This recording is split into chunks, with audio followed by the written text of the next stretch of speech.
आम इंतखाबात के लिए पोलिंग 8 फरवरी 2024 को होगी। इलेक्शन कमीशन ने इलेक्शन शेड्यूल जारी कर दिया।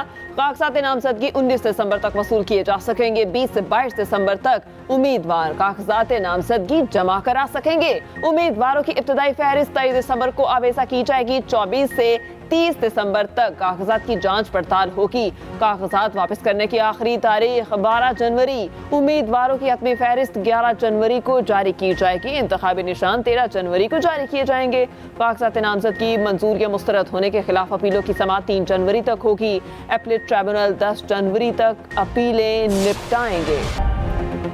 सुप्रीम कोर्ट ने लाहौर हाई कोर्ट का फैसला मुअत्तल कर दिया। इलेक्शन कमीशन को फौरी इंतखाबी शेड्यूल जारी करने का हुक्म।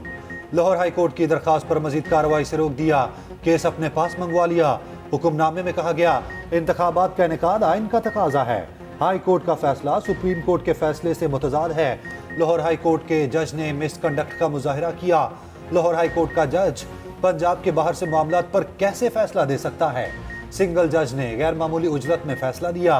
किसी को जमहूरियत डीरेल नहीं करने देंगे। दरखास्त गुजार उमैर न्याजी ने जमहूरी अमल में रुकावट डाली। क्यों ना उमैर न्याजी के खिलाफ तौहीन अदालत की कार्रवाई की जाए। दरखास्त गुजार उमैर न्याजी को तौहीन अदालत का शो कॉज नोटिस जारी। वफाकी और सूबाई हुकूमतों को भी नोटिस जारी। पीर को डीआरओज और आरओज की तरबियत का दोबारा से आगाज करेंगे। सेक्रेटरी इलेक्शन कमीशन की यकीन दहानी। समाअत गैर मुय्यना मुद्दत के लिए मुलतवी।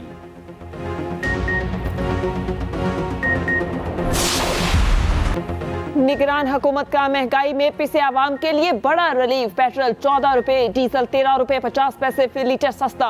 पेट्रोल की नई कीमत 267 रुपए 34 पैसे हो गई। डीजल 276 रुपए 21 पैसे फी लीटर मिलेगा। लाइट डीजल की कीमत में 11 रुपए 29 पैसे फी लीटर कमी। मट्टी का तेल भी 10 रुपए 14 पैसे फी लीटर सस्ता। आइंदा 15 दिन के लिए नई कीमतों का इतलाक हो गया।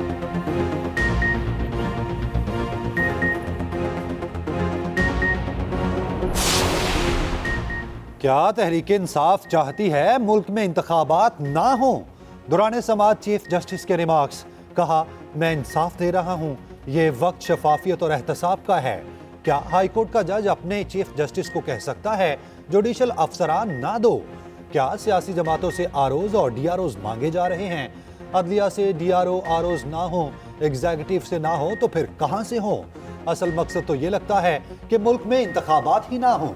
जस्टिस मंसूर अली शाह ने कहा ब्यूरोक्रेसी से आरओज और डीआरओज लेने से शफाफियत पर कैसे सवाल उठा। तहरीक इंसाफ को उस वक्त क्यों याद आया जब आरओज और डीआरओज। इलेक्शन के अलावा कोई चारा नहीं। हाईकोर्ट के इनकार के बाद ब्यूरोक्रेसी से आरओज लिए। चीफ इलेक्शन कमिश्नर कहते हैं तहरीक इंसाफ को भी लेवल प्लेइंग फील्ड देंगे। तमाम केसेस के फैसले मेरिट पर होंगे। तहरीक इंसाफ का मुखालिफ नहीं। उन्होंने मेरी नामजदगी की। बानी पीटे सेलिब्रिटी और कौमी हीरो हैं। क्रिकेट में मेरे पसंदीदा खिलाड़ी हैं। मेरे घर में उनकी कई तस्वीरें हैं। बोले पीटीआई के लोग बाहर गालियां देते हैं, कमीशन में आकर मुआफिया मांगते हैं। मुझसे बहुत से लोग नाराज हैं। हर किसी को खुश नहीं रख सकता।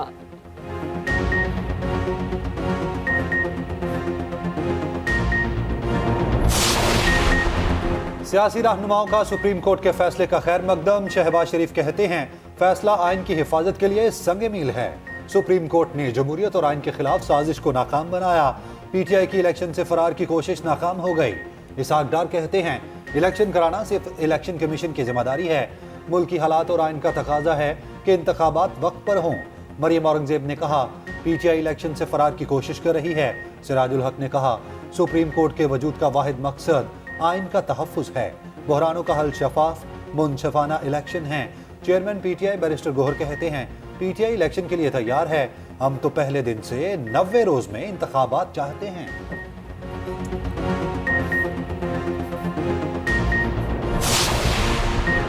वज़ीर दाखिला सरफराज बुगटी ने इस्तीफा दे दिया। निगरान वज़ीर आज़म ने सरफराज बुगटी का इस्तीफा मंजूर भी कर लिया। सरफराज बुगटी ने 13 दिसंबर को इस्तीफा दिया था।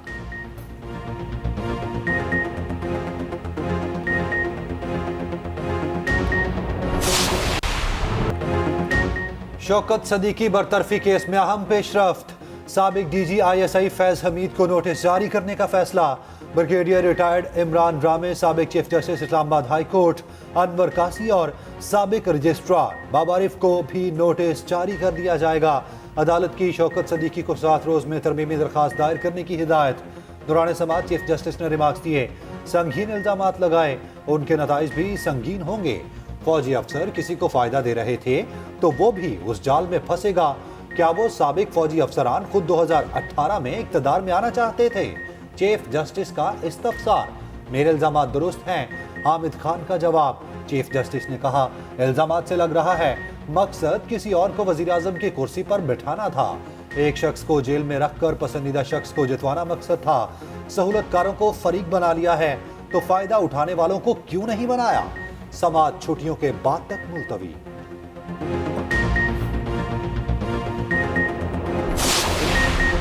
जस्टिस मज़ाहिर नकवी के खिलाफ जुडिशल काउंसिल की कार्रवाई रोकने की इस्तदा मुस्तरद। जस्टिस मज़ाहिर के वकील बेंच की तश्कील पर एतराज उठा दिया। जस्टिस जमाल मुंदखिल ने रिमार्क्स दिए, 3 रुकनी कमेटी का मामला इंतजामी है। वकील मखदूम अली खान ने कहा, कमेटी ने बेंच तश्कील ही नहीं दिया। कमेटी के एक रुकन जस्टिस एजाजुल एहसन ने खत लिखा। जस्टिस अमीनुद्दीन खान ने रिमार्क्स दिए, आप इस मामले पर अलग दरख्वास्त दायर करें। ये समाअत 8 जनवरी तक मुलतवी।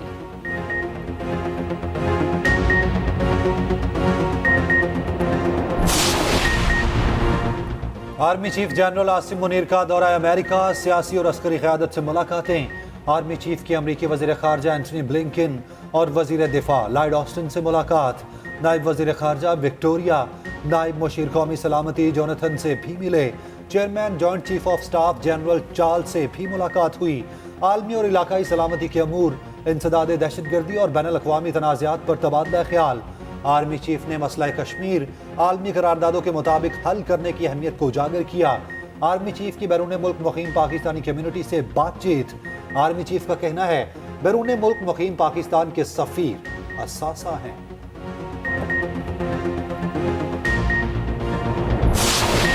में मकबूजा कश्मीर का यकतरफा किसी किस्म का, वो चाहे कोई कोर्ट हो या कोई कानून साज असम्बली हो हिंदुस्तान की, वो किसी सूरत काबिल कबूल नहीं है और न उसकी कोई अहमियत है।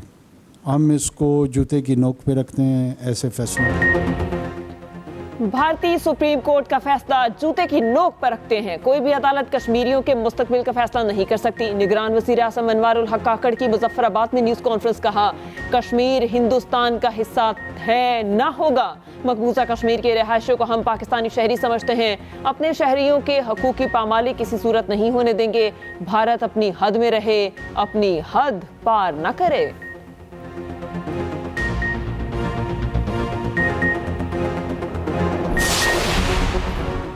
चीफ जस्टिस काजी फायजीसा 2 हफ्ते के लिए बैरून मुल्क जाएंगे।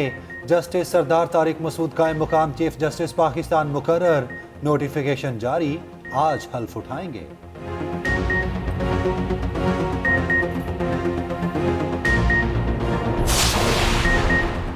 हल्का NA-35 और NA-36 की हल्का बंदियां कलअदम करार। शौहदीन निसार के हल्के NA-53 और PP-10 की हल्का बंदियां चैलेंज करने की दरख्वास्त मुस्तरद। इस्लामाबाद हाई कोर्ट के चीफ जस्टिस आमिर फारूक ने महफूज फैसला जारी कर दिया। इलेक्शन कमीशन को तमाम फरीकैन को दोबारा सुनकर असर 9 हल्का बंदी की हिदायत।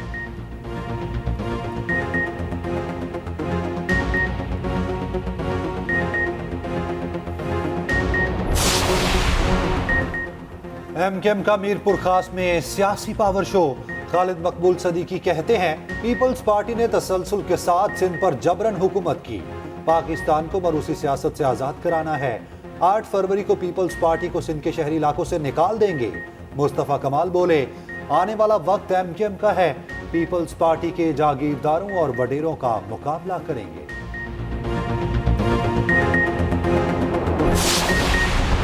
निगरान सिंध हुकूमत 8 फरवरी को इलेक्शन कराने के लिए तैयार है। निगरान वज़ीर इत्तला सिंध अहमद शाह का मीट द एडिटर से खिताब, कहते हैं, निगरान सूबाई हुकूमत की शफाफियत सबके सामने है। मीडिया के मसाइल से हम बाखूबी वाकिफ हैं। जान मोहम्मद महर के मुल्जिमान को किसी सूरत नहीं छोड़ेंगे।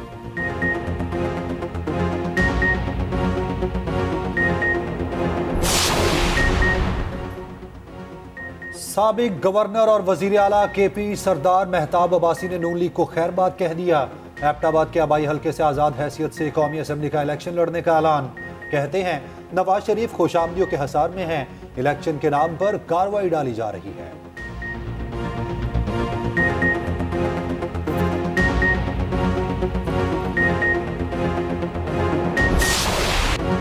इसराइल ने गजा में इज्तिमाई कत्लेआम के नए रिकॉर्ड कायम कर दिए। पूरी गजा पट्टी पर वहशियाना बमबारी, मजीद 200 से ज्यादा फलस्तीनी शहीद और दर्जनों जख्मी। रफा शिमाली और जनूबी गजा में बारूद की बारिश। खान यूनस में अक़वाम मुत्तहिदा के स्कूल पर हमला, 37 शहीद। बेघर फलस्तीनियों को एक बार फिर शिमाली गजा और खान यूनस से निकलने का अल्टीमेटम। हमास की इसराइली फौज के खिलाफ मुज़ाहमती कार्रवाइयाँ जारी। झड़पों में मजीद 2 से होनी फौजी जहन्नुम वासिल। मस्जिद अल अक्सा के दरवाजे आज भी फलस्तीनियों पर बंद रहे।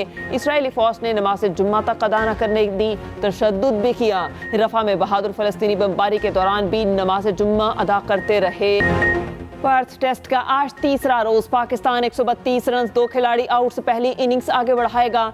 दूसरे रोज अब्दुल्ला शफीक 42 और कप्तान शान मसूद 30 रन बनाकर आउट। इमामुल हक 38 और night watchman Khurram Shahzad 7 run बनाकर क्रीज पर मौजूद। ऑस्ट्रेलवी टीम 487 रन बनाकर आउट हुई। मिचेल मार्श 90 रन बनाकर नर्वसनाइटिस का शिकार हुए। ऑलराउंडर आमिर जमाल की शानदार बॉलिंग। टेस्ट डेब्यू की पहली इनिंग में 6 विकेटें हासिल की। आमिर जमाल डेब्यू पर 5 विकेट लेने वाले 14वें पाकिस्तानी बॉलर बन गए।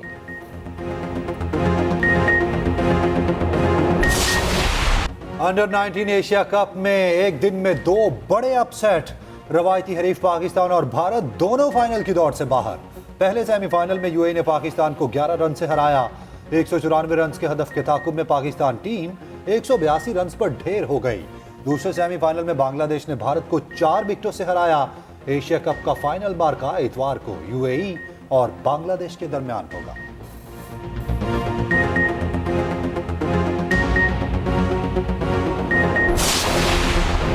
मर्दान के नवाही गांव नवाकली ने पाकिस्तान को 8वां वर्ल्ड चैंपियन दे दिया। हमजा खान ने 37 साल बाद पाकिस्तान को वर्ल्ड जूनियर स्क्वाश में चैंपियन बनवाया। 1986 में आखिरी बार Jansher Khan junior squash champion बने। पाकिस्तान ने स्क्वाश लेजेंड्स पर खुसूसी रिपोर्ट बनाई है जो इसी बुलेटिन का हिस्सा है।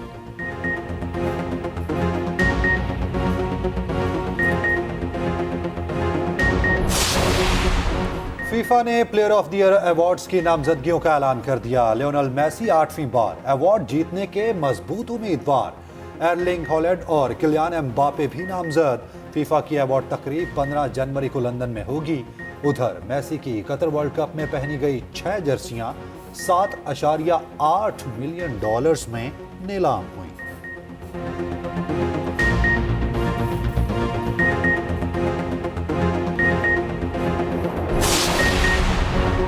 बलूचिस्तान के सहरा में रेत उड़ाती जीपों के रंग। झलमक्सी में डेजर्ट चैलेंज जीप रैली का क्वालिफाइंग राउंड मुकम्मल। मुख्तलिफ कैटेगरीज में 68 रेसर्स कामयाब। कल स्टॉक कैटेगरी और खवातीन का मुकाबला होगा। जीप रेस का फाइनल 17 दिसंबर को होगा।